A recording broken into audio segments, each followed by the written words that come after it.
losers? Long time no legendary badassing. It's that time of year again where someone tries to make a zombie console game. So I have a review here for you of Dead Island, a game I started hearing about 6 months back when the trailer was generating some buzz.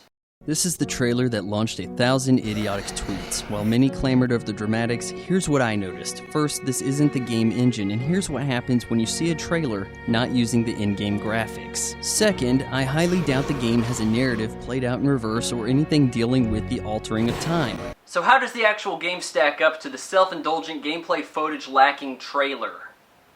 Well, not well. There are 4 characters to choose from. Because I'm racist, I'm going with the whitest. Logan is a former pro QB, presently employed as a douchebag. The action picks up after a rough night of partying on an island resort apparently off the coast of Australia. You wake up in a disheveled hotel where you can't pick up a handy axe. Zombies are on the loose, but you're rescued by a small cadre of bikini-clad women and wrinkly, but well-tanned, men. Because you're immune to the zombie influenza, it's your job to fetch various items around the island. These are simple gopher tasks where the only variable is the name of the item. You roam the vast yet repetitive island landscape, and every once in a while you fight a zombie. Making it even more exciting, famed composer John Williams has done the score with an experimental 0-piece orchestra. Sound effects are vague. Yes, Dead Island is the first game to feature stealth zombies. They don't install fear as much as they make your shoes squishy with blood. There's an element of role-playing as you acquire points that allow you to level up and gain traits. Translation: kill zombies make kill zombies easier. That's standard these days, but what really gets me is the abundance of energy drinks and how finding a freaking Red Bull in the wild still costs $1. There's a simple inventory interface and the option to upgrade weapons. That said, why does my $400 wrench go limp after a few swings, and who the hell's collecting all the cash spent on these tools? Dead Island is striking if you have glaucoma. Excessive bloom and soupy textures that would make Campbell's envious mar the entire experience. Supposedly, you can play online. I say this because I can look at hundreds of lobbies that I can't join. When I was ready to give up, I was informed that a player was nearby and that I could join his game. Much to my surprise, this did not enhance the experience. It's actually amazing how much is wrong with this game. Take for instance one mission where I had to find some juice boxes.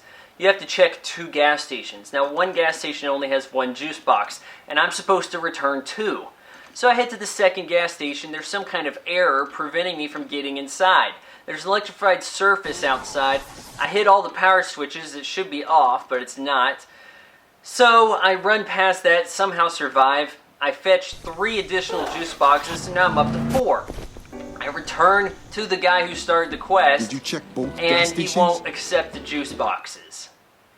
Normally, I go through a game in its entirety, even give tips on how to beat the big bad, but Dead Island is an abysmal, no-fun void where characters are just talking waypoint actuators. That the gaming media is even giving it moderate or better reviews is a surefire indication of how much the privileged few want to keep their cushy jobs in the big city so they can parallel park their pre-I. Face it, geeks. A team put together a tech demo, then used the leftover funding to put forth a beta version to meet a release window. Internet connectivity allows developers to throw crap on the shelf, then produce fixes, or rather updates, as well as charge the consumer for features that should have been part of a complementary strategy to please the people who dropped $60-odd and dozens, if not hundreds or thousands of hours into a title.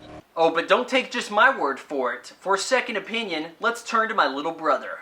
Well, I think Dead Island is pretty... So if you're into tedious side quests in a glitch-infested environment and repeatedly kicking down zombies, then Dead Island might just be the game for you.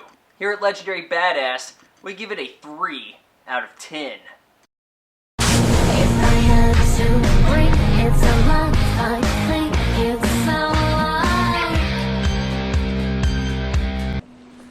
Did you check both gas stations?